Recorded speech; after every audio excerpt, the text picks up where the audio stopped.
So let's get started on my presentation. Now this was, I'm supposed to be talking about how to fly faster. That's kind of a broad subject, I guess, and I decided to get at it by looking in some detail at speed to fly and aspects of that. So I spent a fair amount of time nerding away on my computer. I wrote some software that simulates glider flight and allows you to answer some questions, and did a bunch of other research, and so here we are. I wanted to start out by recognizing Paul MacCready, whose name is on the speed to fly theory. And I'm not sure, how many of you ever got to meet Paul MacCready? I did. And a very, very interesting guy, one in a million easily. He was an aero modeler when he was a kid. It's an interesting sidelight that I think the Air Force and the Navy have this. The thing that best predicts your aptitude for flying any flying machine is whether you built models as a kid. There seems to be a very good correlation there. He was the U.S. Open class champion in 3 years, as you see. He was the 1956 World Soaring Champion in Saint-Yann, France. His margin of victory was 1,118 points in a time when they gave 800 points as the maximum score for a day. So there can't have been many world comps where the pilot didn't need to fly the final day in order to win. Of course, he did fly the final day. That contest, by the way, was absolutely, well, very, very interesting. Should read some stuff by Philip Wills. He's talking about a downwind dash to Saint-Auban on this one day with mistral conditions, a whole series of ridges lying across the course. Clouds are on the ridges, so you can be on the ridge, but you have to stay below the cloud.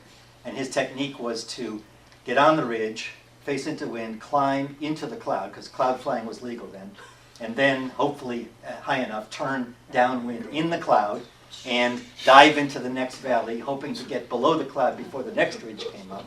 And then you repeat. Philip Wills loved that sort of flying, but I'm not so sorry that we don't do that sort of thing anymore.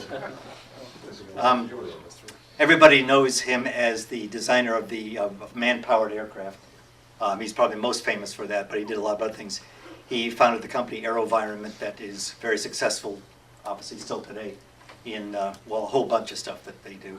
He built the Sun Racer that won a competition for solar-powered vehicle driving across Australia, and the model of the pterodactyl, the giant thing that flew as a remote control. There's a picture of him there, and behind him is the Helios, this 200-foot wingspan, interesting aircraft. For our purposes, he wasn't the first speed-to-fly theorist, but he did develop the speed ring, which was the most handy way of showing you, of displaying speed to fly and making it practical in a glider. I also note his name is widely known and widely misspelled. It's misspelled all the time. There's an easy way to remember how to spell it. You put in as many letters as you can, right?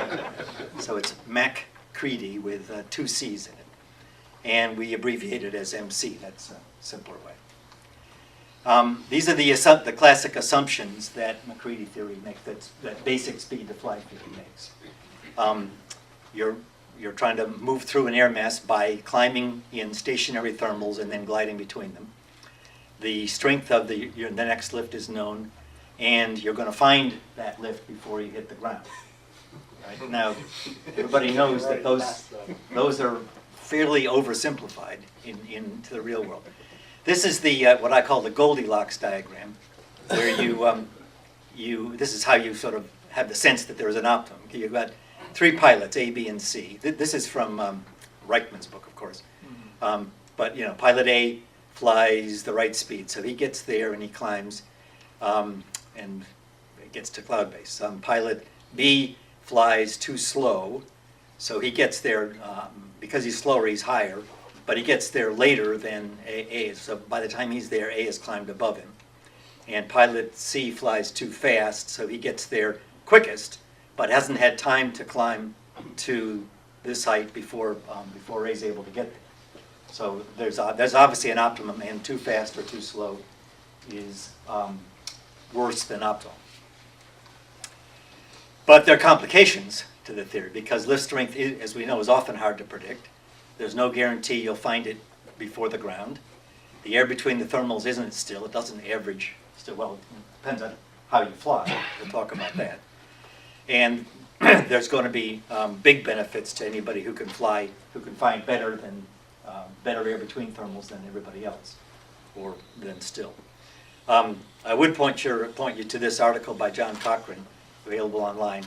MacCready theory with uncertain lift and limited altitude. In other words, he's saying, well, what does speed to fly theory really should it look like when you don't make the oversimplifications that the basic theory does, that the lift is certain and that the altitude isn't limited, that you're not going to hit the ground. It's obviously pretty important to to have your theory take into account the fact that you might land out. Yes? No, I'm sorry. Oh, sorry. Okay. This is a very significant thing that isn't as well known perhaps as it should. And that is that this MacCready theory gives you a nice optimum speed to fly. But the consequence of being substantially too slow or too fast is very slight. It's a very, very flat, broad optimum. See that? And you have to be quite a bit slower or faster before you actually start paying any theoretical penalty for not being at the right speed. So we kind of have this nice theory that's easy to understand. We've all got glide computers on board that will show us what the optimum is, and they'll bark at us if we're too slow or too fast. But they're putting a lot of emphasis on something that really isn't all that important. And the reality is that other things matter a lot. I sort of put this in as a note, but I decided that an interesting way to analyze things, a lot of things actually, is evaluating your time to your goal and coming up with what I call a performance index or factor, and that is how does current progress toward the goal compare to what the theory would predict? And there's obviously two phases in thermal flight. There's climbing and there's gliding. In climbing, if you've got a current MacCready setting of, let's say, 4, it's pretty easy to say that if you're climbing at 4 knots, you're getting closer to your goal at exactly the rate the MacCready theory predicts. And if you're climbing slower or faster, that's better, that's worse or better.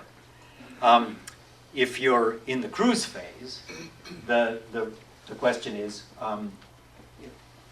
how rapidly are you decreasing the distance to home? So you end up with looking at these things, which are the time value of height, which is how much higher would you have to be at your current position to be 1 second or 1 minute closer to home in terms of time. And that's obviously, well, at least in a simple way, that's MacCready. In other words, if the lift is 400 feet per minute, then the answer to that question is, in next minute I better be 400 feet higher in order to be progressing toward home at the rate that MacCready theory says I should get toward home. If you're not climbing at 400 feet a minute, you're falling behind the theory.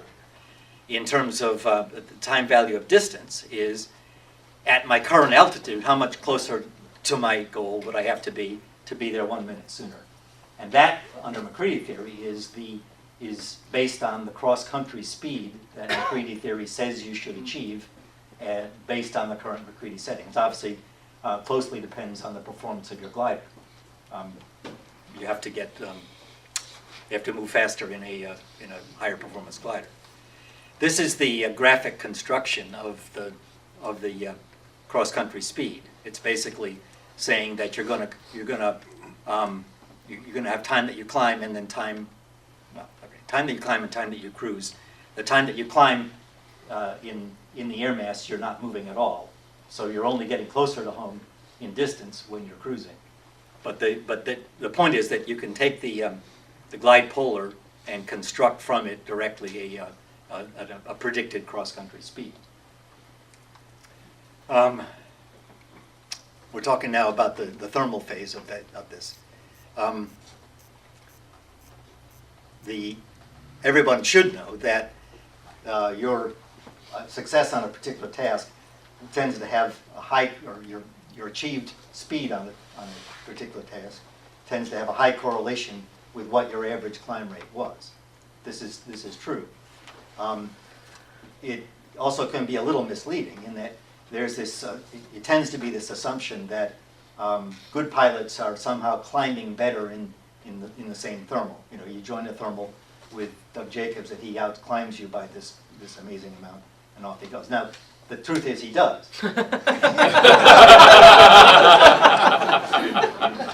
He shouldn't out-climb you all that much. If you're in the same air with Doug, flying about the same glider, you ought to be able to climb just about as well as he does. The truth is, he, and I think Carl particularly is an example of this, they sense the air better than you. They make the corrections better than a lot of us do. So they do out-climb you. They don't out-climb you. They shouldn't out-climb you by anything amazing because your glider in the same air will perform the same. The glider doesn't know that Doug's flying it. It only knows what the inputs that he put into the controls are. So, but there are reasons why good pilots get this substantially better climb rate. And it's not so much what they're doing in a particular thermal, it's the thermals that they're doing it in. That's the big thing. So success in, I wrote here, that those who, success in seeking the thermal to climb in is typically more important than how you use it. And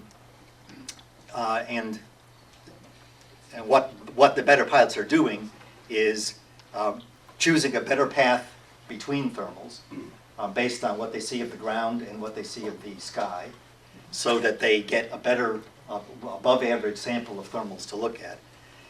So you see more of them, they see better thermals, and they need fewer thermals so they can be choosy. Why do they need fewer thermals? Because while looking for these thermals, they're flying through air that is averaging something up. It's not still air. And therefore, the range to the next thermal, the time when you're going to actually need to climb, can be larger. And if you can look at 5 thermals and choose among them, when your competitors are looking at 3, on average, you're going to do meaningfully better.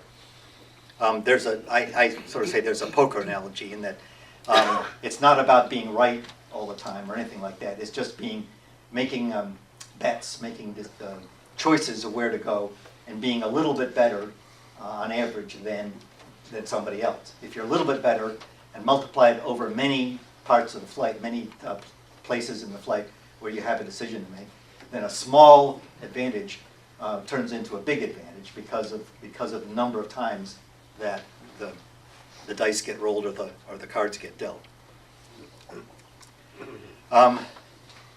Here's some things we should say about thermals, that they are actually kind of a necessary evil, because half the time in a thermal you're flying away from the place that you're trying to get to. Here's a thing that isn't so obvious, but it's important. There's what I'm calling the load factor penalty in a thermal. When you're circling, your sink rate increases by the square root of the load factor. The load factor is, of course, it's actually related to the inverse of the cosine of the bank angle. But the point is that when you're circling, you have to you end up with an effectively higher wing loading because of what happens when you circle. That contributes to a higher sink rate, and therefore you're not getting as much use out of the rising air as you would get if you didn't have to be circling. Now, obviously, there's no choice. If you've got this limited thermal, you've got to circle tight. And in fact, everybody should know that circling tight is important. A bank angle, something like 40 degrees, is in typical thermals necessary. And if your idea is, well, I'm going to fly more efficiently by flying a 20-degree bank, that sounds nice. And in fact, a 20-degree bank is more efficient than a 40-degree bank. The trouble is, it doesn't fit with the thermals that we get. So yeah, if you could find some place where the thermals are ridiculously large, a 20-degree bank might be a good choice. But it rarely is in the real world. This is a fundamental reality, is that our gliders have circle diameters that are inconvenient with respect to typical thermal diameters. So that's what we got to deal with. And that's what this diagram is showing, is what happens to your, this is the sink rate versus speed. when you're in a thermal. And you can see that the sink rate is going up as the bank angle goes up. And somewhere around 40 or a little, maybe slightly over it, is an optimum, is a typical optimum for typical structures of thermals. And this is also at least somewhat worth noting. Your sink rate necessarily increases by the square root of the load factor. In other words, when the wings have to carry more weight. It's actually a bit worse than that for a couple of reasons. And one of them is that the outside wing and the inside wing aren't seeing the same airspeed, so they're not working as well together as they do when you're flying straight. They're obviously made to be equal and to fly well straight. You don't find gliders with the right wing looking different from the left wing. And when you're circling, your fuselage is seeing a curving airflow, so to speak. In other words, it's not seeing air straight down the fuselage. So it has some additional losses associated with the fact that it's in turning flight, not straight flight. So both of those factors make the situation in a thermal even worse than it would be. But you can't get away from it. The radius of a turn, this is just a formula that I put in, but the radius is kind of simple. It's the square of velocity times the constant of gravity and the tangent of the bank angle. At a given bank angle, we're going to fix the bank angle and the gravity stays the same. It'd be nice if you could turn gravity up and down, but you can't. So it's really the square of velocity. And I actually found a couple places online where it was showing this formula and saying, look, it doesn't depend on mass. Well, yes, sort of. It does depend on mass. It doesn't directly depend on the mass, but V velocity is proportional to the square root of wing loading. And if your wing area is fixed, if you don't have a changeable geometry wing, which are fairly thin on the ground these days, your wing load then depends directly on mass. So your radius is proportional to your mass. If you increase your mass by 40%, you're going to increase the radius of your turns by 40%. And again, the problem is that the thermals are already too small, and if you push the radius out by 40%, that makes a problem. It makes things worse. This is an interesting diagram that I produced.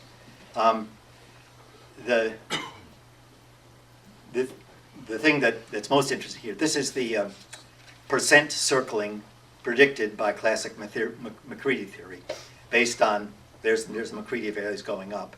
This is the achieved cross-country speed that it predicts based on this scale here. And this is the speed to fly you would fly in still air. So the speed to fly that's your cruise speed, indicated speed. And when you subtract the time it takes to do your climbs, you end up with this cross-country speed. But the point here, and what's interesting, is that this thing really levels off at about 37.6% of climb time in a cross-country thermal flight. And as everybody should know, if you look at good flights by good pilots, they're almost always got a substantially lower percentage of circling time than 37.6. That would be considered really pretty darn high. And it's quite normal on a good day, or even a pretty decent day, to see thermaling percentages in the 20 to 25% for the pilots who are really flying well. So what's up with that? The answer, of course, is that they're not gaining it in the thermals. They're gaining it by flying in better air between thermals. That's the kind of the key. I'm talking here about what happens when the air isn't still between thermals. You're not averaging. You're not averaging still air in your cruises between thermals.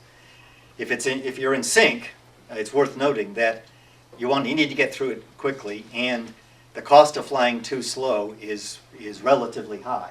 Spending more time in that 4 knots of sync than you need to is high. So you fly. MacCready theory gives you a speed to fly, and this is where its recommendations become where the optimum is not nearly as broad as if you're in cruising flight. You need to fly, when it says to fly fast in sync, you need to be flying fast in sync. The penalty for failing to do so becomes fairly significant. Hey, John? Yeah. have a question. Yeah. And this is two parts. One, I think it would be helpful to point to everyone out at the panel that, basically the effect of the polar in sync, that a lot of people have a tendency to fly best glide, and that is very far from optimal. And you might explain that on the polar. But the second thing I want to ask is, very often when you set a MacCready, say 3 or something like that, when you hit sync, it will tell you to go way fast. Whereas I find a lot of times my reaction is I really don't want to go off the end of the polar, and I'd rather dial down MacCready to 0 and just avoid, and fly the corrected speed. And I've always wondered, like, what is better, and so anyway, so I figured you'd address the first point, just because many people need to correct that notion of flying best glide. And secondly, maybe. Yeah. Well, best glide speed is one that you wouldn't fly even in still air. Right. You would be flying substantially faster than best glide. What I'm saying is a lot of people think in terms of risk assessment, Yeah. that, oh, I don't Right. want to fly, I want to fly slow, but actually if you fly at that speed, you will not get Yeah. to the thermal. Okay. Well, right. Yeah. If your idea of reducing risk is to fly slower, that's completely wrong in sync. That's a much riskier strategy than flying fast if you're encountering sync. John? Yeah. Just real quick, I think maybe part of that is, let's suppose you don't want to land out, and you have, to use an exaggerated example, MacCready set to 10 knots. I think maybe what he was saying is that if you're going through sync, and you're set at 10 knots, and you're burning up the altitude, it could be a case for slowing up in the sync, No. because you were set at 10. Well, In other words, maybe set it at 4 because you know what I mean? all right. Well, yeah. The You trouble is, expect the next thermal to be 10 knots. okay, if you're going to encounter, if you got your MacCready at 10 and it's justified, then that is the setting you should stick with, even in the sync. You're not going to get better off by flying slower in the Well, sync or by turning the Right, turning the although as the MacCready ground down. starts to come up on you, maybe.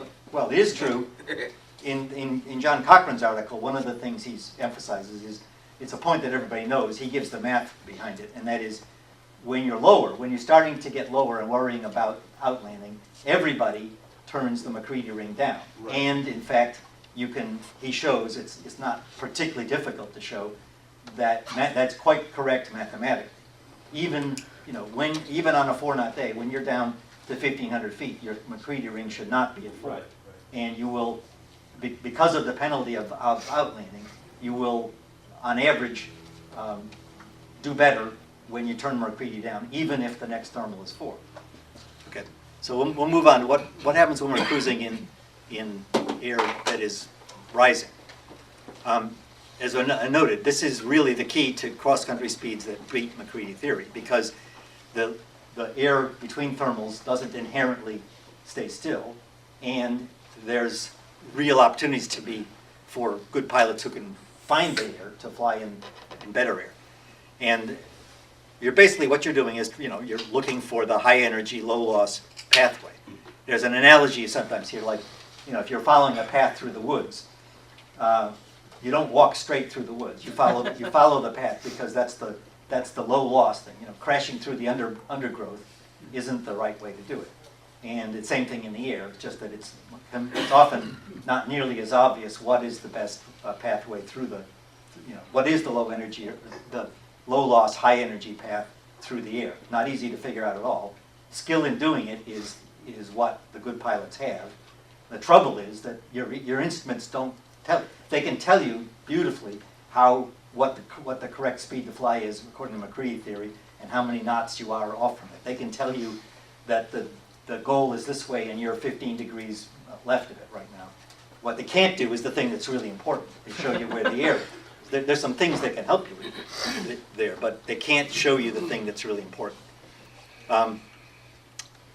If you're cruising in lift, the cost of flying too fast is only moderate in terms of the sort of momentary progress toward the goal.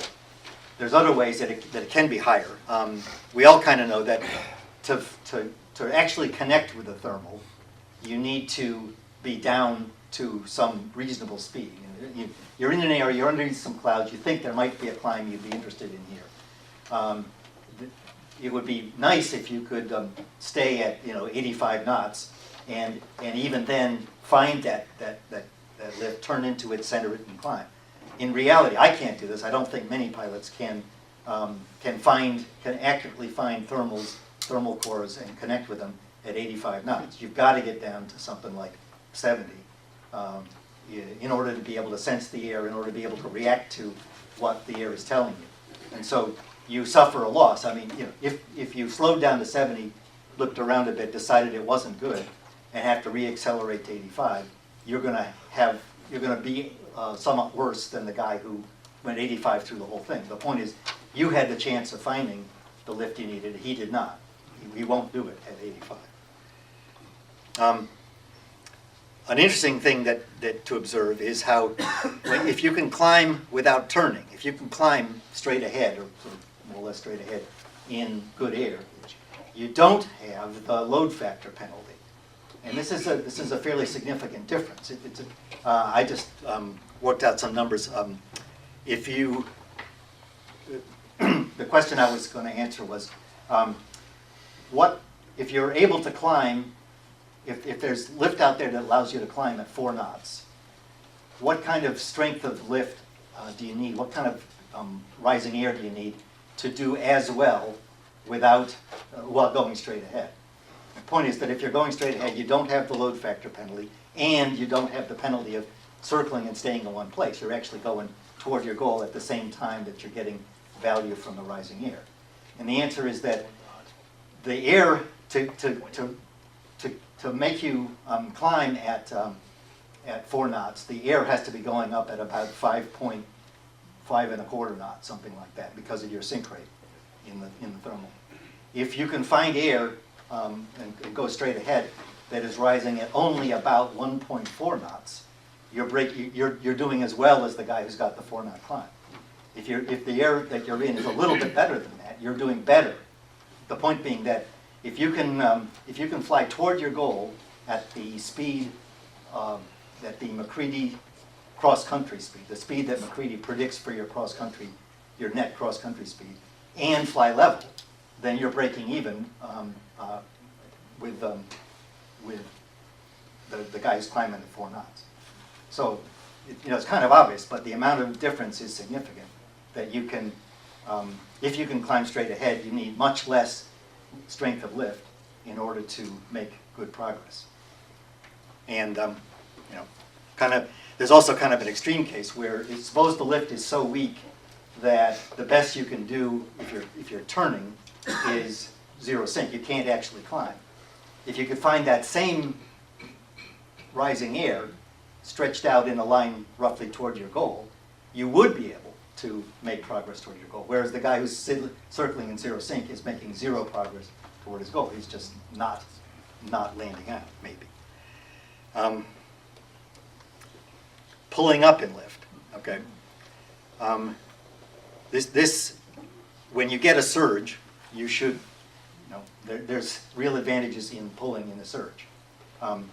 It's not always the right thing to do, but it often is.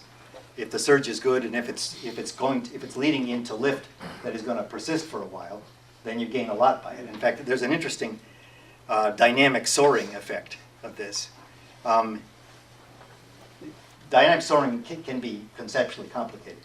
It's an interesting subject. How many people have paid attention to what some of these RC guys do on ridges with their dynamic soaring? It's quite amazing.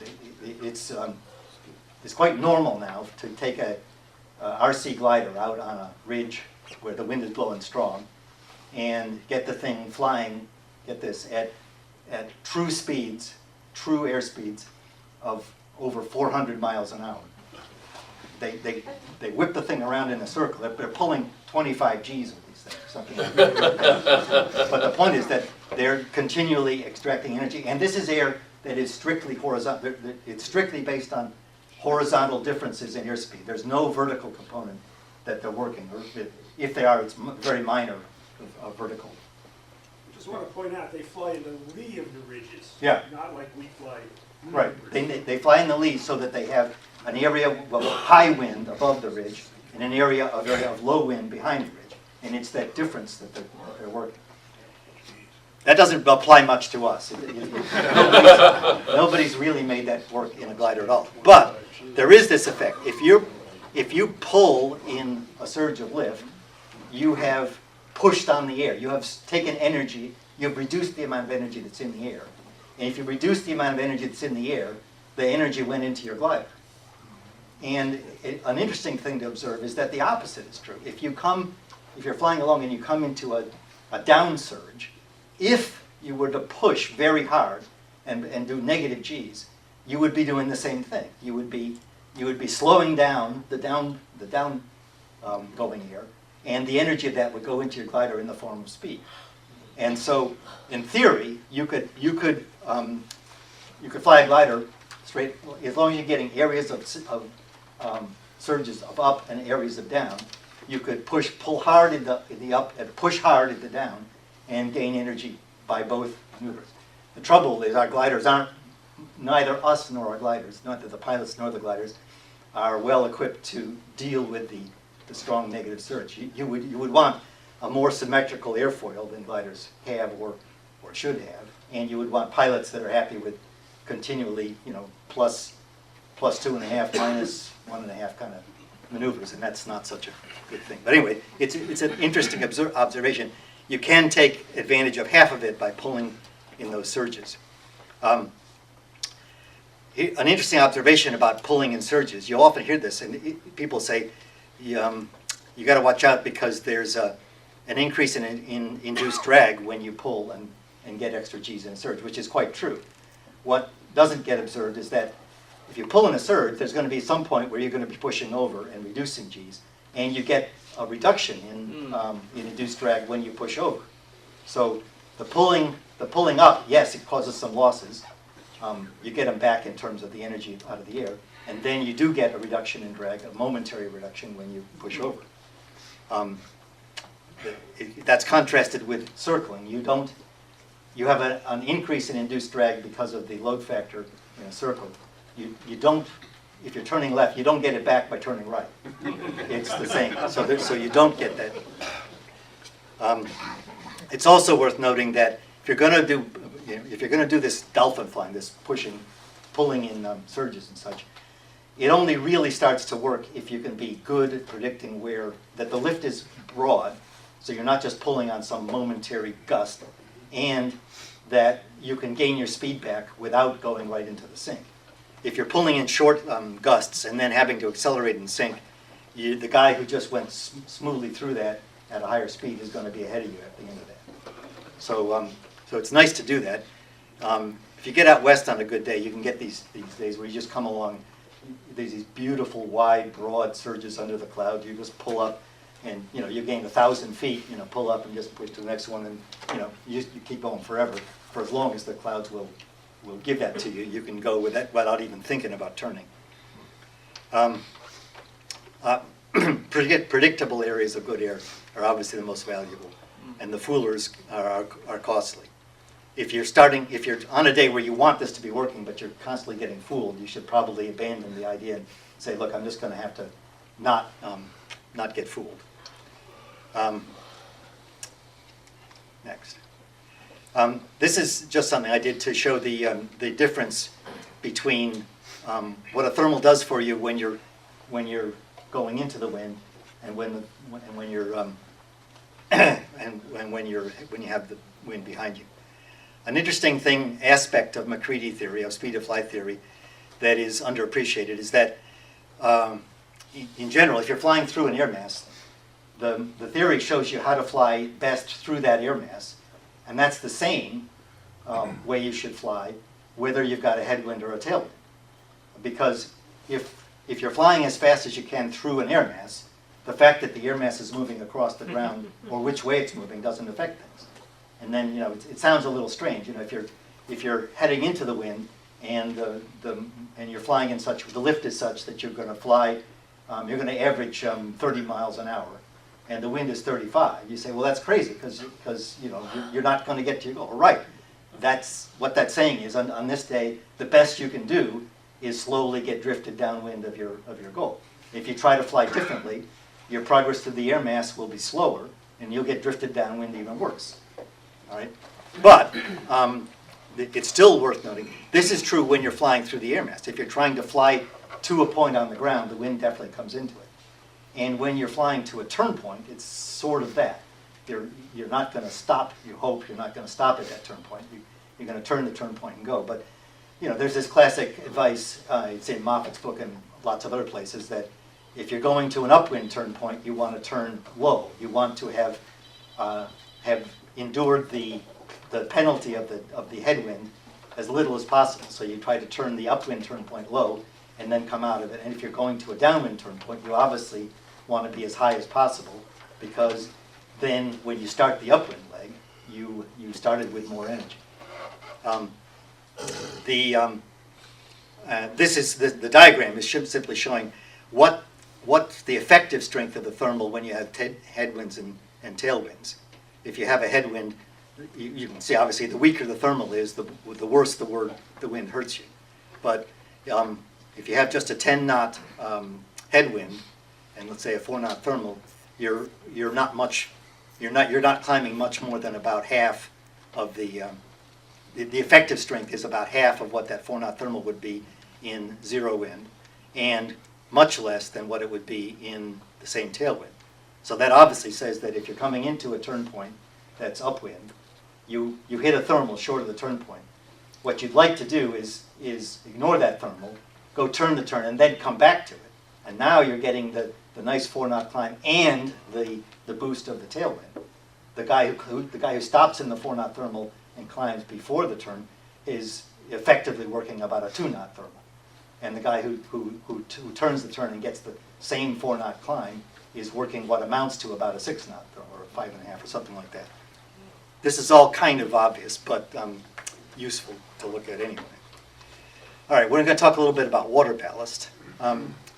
We all should know that when you put extra weight on a glider, it shifts, it keeps the polar about like it was. It moves it to the right and down so that the best glider ratio stays approximately the same, and all the speeds move that way.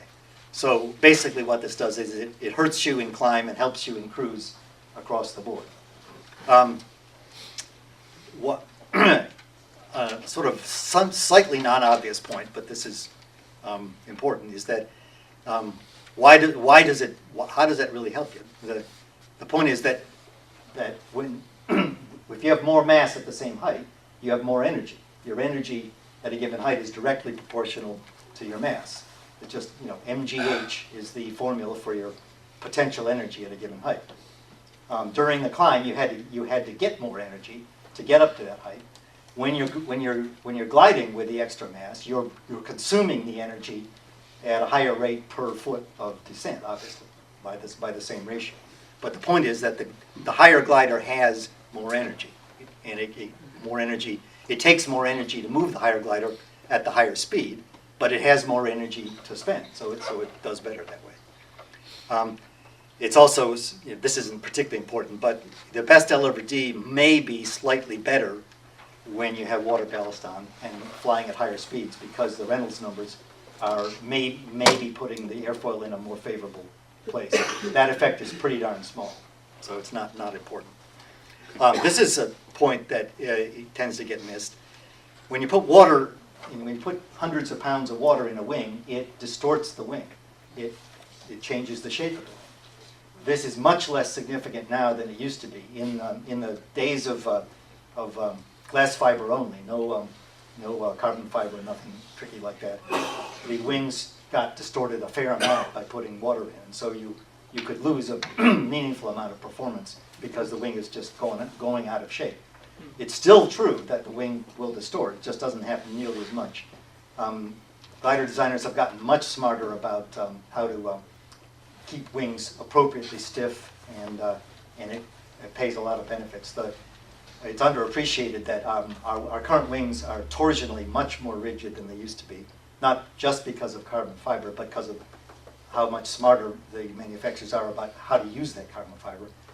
So the result is that if you deflect an aileron, in the old days it would twist, all wings twist against the deflection of an aileron.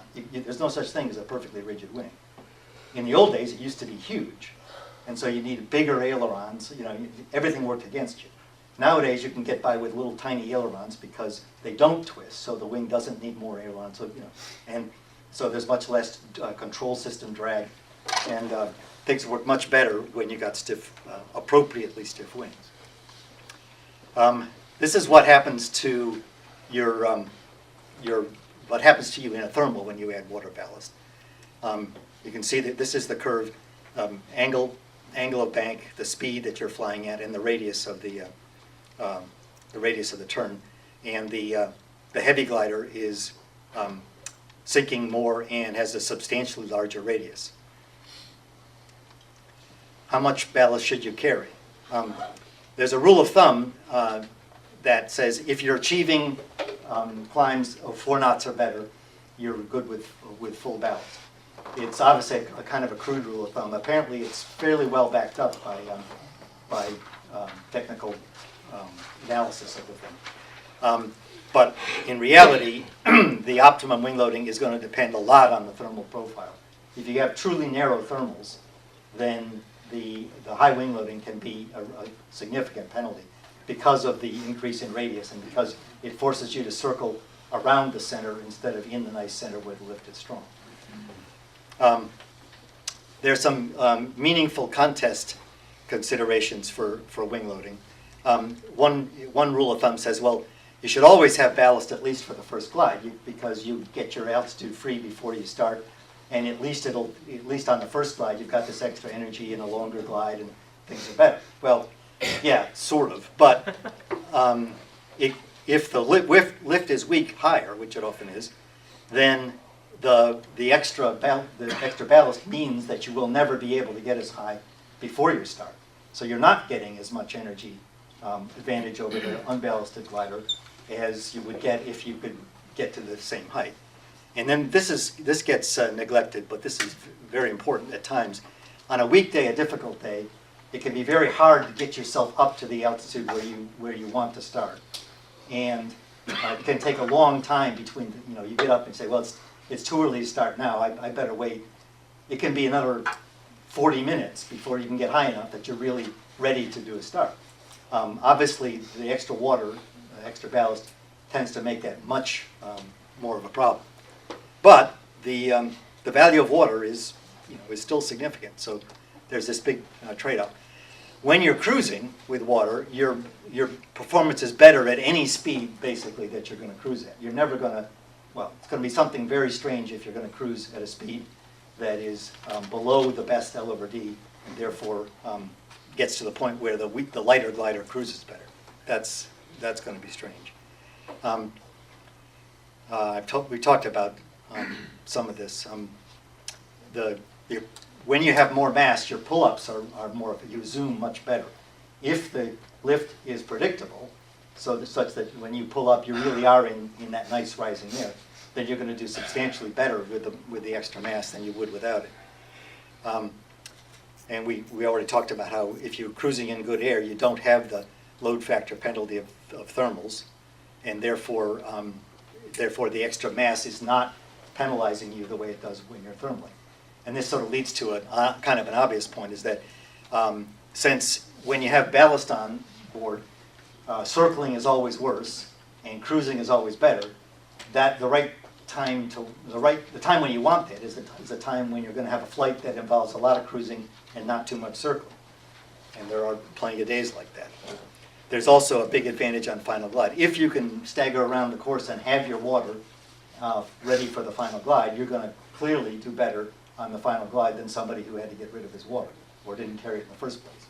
What do you mean by allows better thermal selection? What I mean there is that your range from a glide is longer because of the better performance, So and therefore you're going to cover more ground. So you can be a little more choosy. Yeah, so you can be more choosy about the thermals that you actually select to climb in. Of course, you need to be more choosy because you need a better thermal to get the job done. Some talk about final glides. I mentioned this already. When your goal is something fixed to the ground, the wind matters a lot, and obviously the wind that your final glide well, the wind that affects your final glide needs to be taken into account, and the computers that we have all do that. This is something, sort of general advice from John Cochran's article, but the right approach for final glides is to start aggressively. In other words, be ready to think about, okay, I'm clearly below final glide height here, but I'm decently high. I'm going to push on. I'm going to see if I can bump up to my final glide, see if I can get home, minimizing the amount of additional circling I do. This is in contrast to something that a lot of people do, that you're getting toward the end of the flight, and you know that if you get to cloud base, you're now from cloud base you can get home. You have enough height. But you haven't been going to cloud base or all that near it all day, because it's one of these days where the lift is weaker. The last 500 or 1,000 feet is weaker, and you were doing the correct thing. You should stay in the band of strong lift and not be climbing high in the weak lift just to be higher. But it gets tempting to just say, well, all right, right now I know if I climb to cloud base, I'd get home. So a lot of people seem willing to, at the end of the day, climb weakly in a place that they wouldn't do during the day, and that's not smart. You should keep on flying in the good air, and you should not arbitrarily go into the weaker air just because it'll get you the final glide. There can be exceptions. If the day is really dying, sometimes you get to the point of the day where the only place you're going to find lift is close to the cloud, and then you should. But of course, on those days, it's typically been one where the lift was good near the cloud base, not a day where it was weak near the cloud base.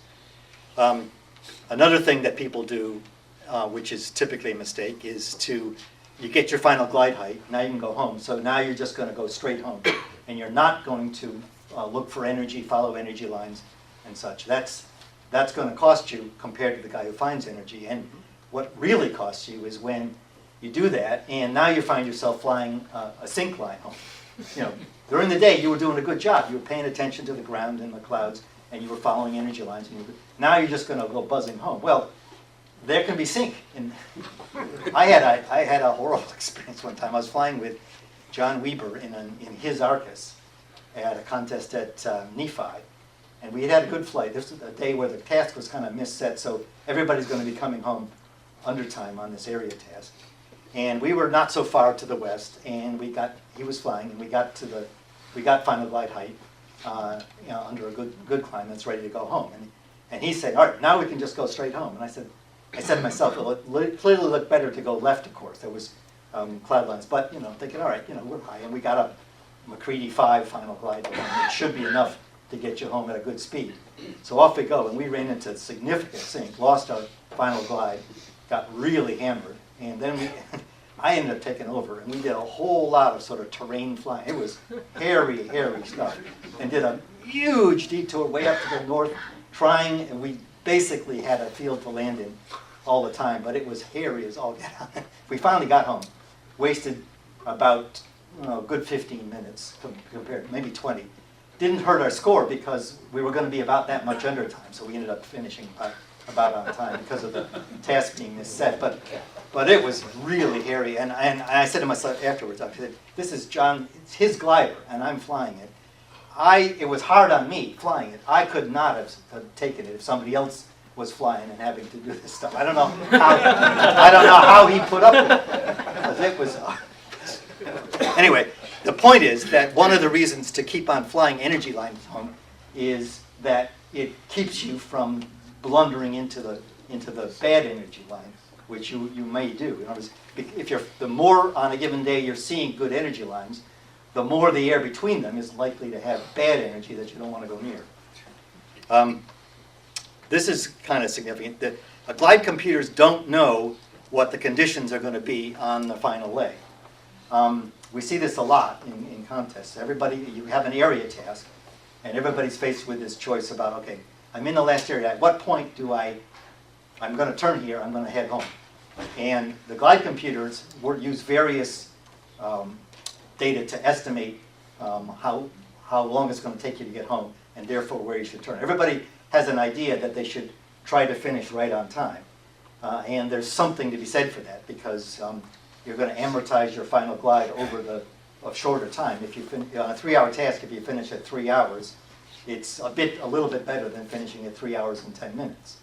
But what happens is that people get, you get this leg coming home, let's say along a wind line, conditions look beautiful.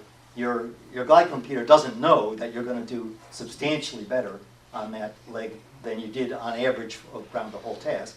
So it tells you to turn now, and then people come in under time. And as a CD, I'm competition director for a number of contests. I take a sort of perverse pleasure in setting that situation up. And you can always predict. I mean, no, you know that if the final leg is looking nice, a whole bunch of people are going to come in under time. And I'll tell these guys at the next meeting. I'll say, look, everybody's got these fancy computers. You spend a lot of money on it. And the effect, collectively, is thousands of points are being thrown away by people coming home early. If you didn't have the computer, you probably would have been a little smarter about that, and you probably lost points because of the $4,000 you spent on your LX9000. But it doesn't change, The point is, of course, you love to have this computer that knows everything, and you love to believe in it and follow it, and you tend then not to pay attention to what it doesn't know and how its information may be, may not be nearly as useful as you'd like it to be. For a good final glide, you're coming home. You're gaining on it a bit because you were appropriate in your calculations. And so, what's the right way to burn off the extra energy? You're going to get a little extra energy on your final glide. What's the right way to dissipate it efficiently so you get home quickly? And the answer is pretty simple. As your glide margin slowly increases, or even rapidly, you keep running the MacCready ups, which commands higher speed. So you're sort of continuously speeding up and steepening your glide, and then you come home nice and fast and appropriately quickly. If things go against you in the final glide, this is a good piece of advice that if you're having a problem and you're losing on your final glide, you should admit it. The sooner you admit it, the better off, typically, because it's typically a lot easier to take the climb that you didn't want to have to take when you're still at 3,000 feet above the ground, rather than waiting till you're down to 1,000 and having to take it. Typically, the lower climb is harder to find and weaker on average. So admitting your problem early is better. As a CD, I like the idea of a higher finish thing, because I like the idea that when a pilot blows his final glide, he'll figure it out at a safe altitude rather than a low, maybe unsafe one. And if he can't get it right at all, he comes home, he's too low, he's mad about the fact that he screwed up his final glide and his score got hurt, but he's at the home, safe, and able to complain and complain to his buddies over dinner and drinking beer rather than sitting out in a field that he landed in on short notice. I thought I'd throw in a little bit about speed to fly on ridges, which is quite different. The interesting thing about flying a ridge is that you invert the normal theory. You fly faster in lift and slower in sink, which sounds kind of strange, but that's just what you do when you're flying on a ridge. There's nothing very mysterious about why, because we know that the best place for the best air is always found basically right at the ridge top. So we do what we need to do to stay there. If you're getting lift that's pushing you up off the ridge, you speed up to stay down in it. And if you're getting sink that's going to push you below, maybe push you below the ridge, you pull up, and you hope you have some reserve of energy to do that. You pull up so as you can stay at ridge top. Everybody knows there's typically a pretty large penalty for falling below the ridge top. You don't tend to do that on any strong day. So any day that you actually do fall below the ridge top is typically a weak day, and then the penalty really can get significant and often can be that you outland. But when the ridge gets weak and then there's thermals that blow through, you can get stretches where the lift is enhanced when you're there with the thermal, and then it's suppressed with the air flowing into the thermal. When that happens, you need to shift to the different, the thermal kind of speed to flight approach, where you pull up in lift and you fly slower in lift than faster in sink. You pull up in lift in order to gain the energy that'll get you through the suppressed sections of the ridge. If you fail to do that, you may not get through those suppressed sections. And it hurts your speed significantly to do that. But it doesn't hurt your speed as much as if you fall off the ridge. Ridge transitions, those are basically final glides. You're gonna, what you'd like to do is, you have a transition like you're gonna cross the Bedford Gap, so you'd like to find a thermal at the northeast edge of it, and climb, and then just glide to the southwest edge, and off you go. So it can be useful to have that line. I got it at the bottom here. It's useful to have points in your database that represent the place you'd like to glide to, and then you can see it. And of course, I have to say that crossing the Bedford Gap early in the day, I'm just as glad I don't have that, because I'm never high enough to be sure of making it. And you're always just sort of trying to, will your way past it. And surprisingly, it mostly works. I don't know why, but I'm not sure that if I've ever left the north end of Bedford Gap at a height where my glide computer would have said, "Yeah, you're fat now." Because of all the houses down there. Yeah, it's kind of crazy. Anyway, but in general, you're going to do it as a final glide. What margin you need ought to have a lot. Ought to depend on the ridge geometry. I say exploit weaknesses. It's much nicer to make a transition where there's a gap in the ridge. Such, I'm thinking about going through the Mill Hall Gap you go into Lock Haven, at the Bowl and Lock Haven. Places like that, where you're going to try to arrive at the destination ridge above the top of that ridge. But if things go against you, it's awfully nice to think, okay, I can go around the corner. I'll be part way down the ridge. It'll take me some time probably to climb up, but it's not nearly as fraught as coming to a solid ridge and deciding you're not going to make it turn around. Now you're going to land, and it's going to be a rushed landing that's not going to be comfortable. Landability ought to come into it. If you're making that Mill Hall transition near Lock Haven, you come around the corner even fairly low, you have Lock Haven Airport. You know you're going to make that, so you're not too worried. You can take the chance there.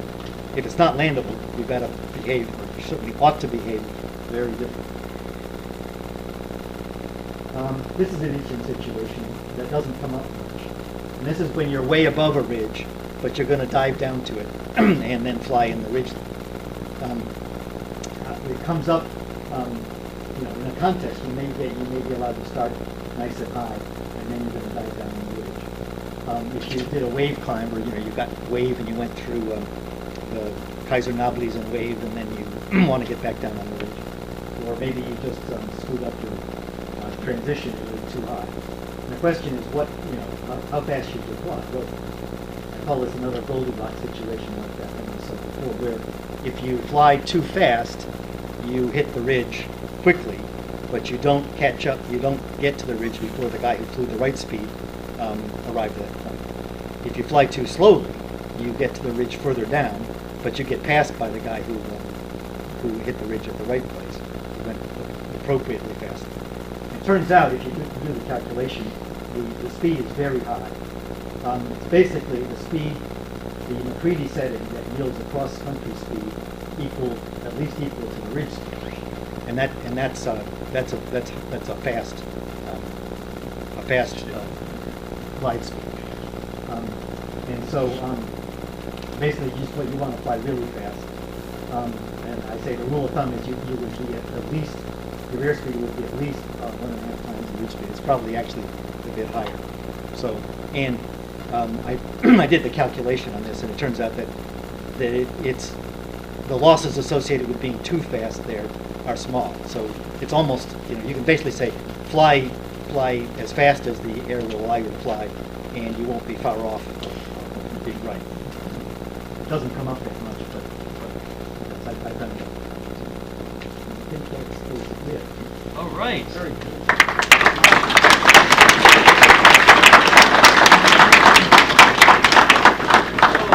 While John is coming by, why don't we give, if anyone has a question for John, anyone Anyone have any questions? Yeah, how fast, if you're in blindly down or blind, if you hit two near a house, what do you do? Well, the McCready theory will do that. I mean, basically, if the lift that you hit is equal to or better than the McCready setting, you'll be at minimum setting. Well, I took it and the other verb. Right. Well, I mean, it's easy. It's easy. That's easily going to be like. All right. Okay. My question? Yes. How do you recommend when you are on a point for convertible or a point AC? Well, we just look at the variable. But you're basically looking at the 30-second average. What's hard is to tell what would I have climbed at if I could circle. Like, let's say you got a lot of water and you're circling and you're climbing. And the question is, well, what would I be climbing at if I dumped this water? Because if the climb would go up a lot, it would make sense to dump the water. But it's very hard to know because you have the water. There's no way you can see it tightly to measure it. You can get some sense by if you keep going through the cores of the terminal very strong. You get tempted to say, I'd like to be in that core back. I really trying, but it's hard to do. All right, folks. Thanks a lot, John.